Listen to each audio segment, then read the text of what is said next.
గజం భూమి కేవలం 5,500 రూపాయలతో 135 గజాల భూమి కేవలం 7 లక్షలు మాత్రమే.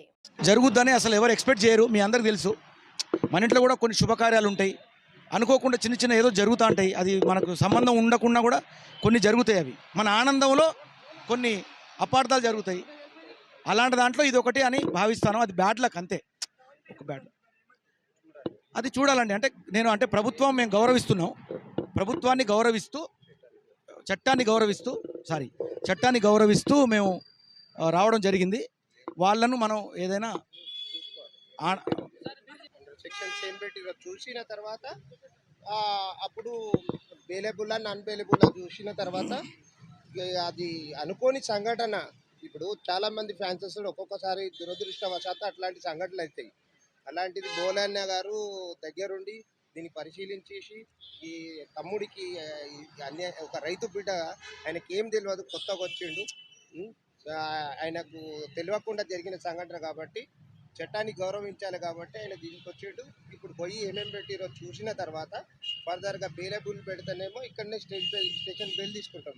నాన్ బెయిలబుల్ పెడితే దాన్ని చట్టపరంగా ఏం చేయాలో అని చేసుకుంటాం. అది మాకు తెలియదండి. నాకైతే తెలియదు. ఇంటిమేషన్ ఇచ్చిండొచ్చు, కానీ మేము వస్తున్నాము ఏంటో మొత్తం మాట్లాడితే బాగుంది. అన్నారని మనం అంటున్నాము, అది కరెక్టా లేదా అనేది మనకు కూడా తెలియదు. ఇప్పుడు బ్యాక్ గేట్ నుండి వచ్చిర్రు అనేది అది మనకు తెలియదు, మీకు తెలియదు. అన్నారు అంటారు, అది ఊహాత్మకమైన ప్రతిపాదన అనిండొచ్చు. చట్టాన్ని గౌరవించాలి, చేయాలి. ఏదో మిస్టేక్ జరిగినా ఏమైనా కానీ ఆయన ఒక రైతు బిడ్డ ఆయనకేం తెలియదు, వచ్చిండు, ఏదో దురదృష్టవశాత్తు సంఘటన అయింది. చట్టాన్ని గౌరవించాలి, ప్రభుత్వాలను గౌరవించాలి, రాష్ట్ర ప్రభుత్వాన్ని గౌరవించాలి. అది మానవతా దృక్పథంతో కన్సిడర్ చేయమని ఇది చేస్తాము. చట్ట ప్రకారం ఇప్పుడే వచ్చాను. మాట్లాడలేదండి, అన్ని చూడడమే. బాధపడ్డాను అంతే. ఇంకా అంటే ఇంత మంచి ఆనంద ఉత్సవంలో ఇట్లా ఎందుకు జరిగింది, అసలు ఏం జరిగిందో నాకు తెలుస్తలేదు అసలు. ఫస్ట్ నేను కూడా నా కార్లో కూడా వస్తున్నప్పుడు చాలామంది జనాలు, అంటే ఒక సెలబ్రేషన్ జరిగేటప్పుడు జనాలు గుమిగూడతారు. అందులో రకరకాల వ్యక్తులు ఉంటారు.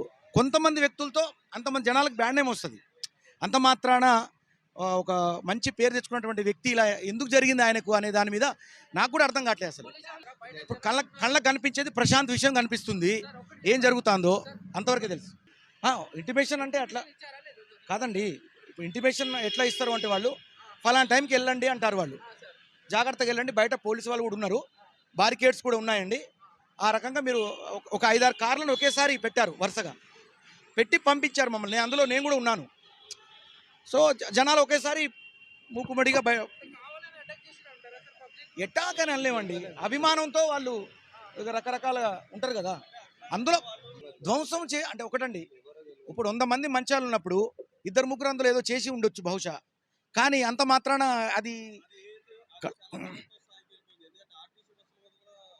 నాకైతే దాని మీద నాకు అవగాహన లేదండి. అంటే వాళ్ళు కావచ్చు.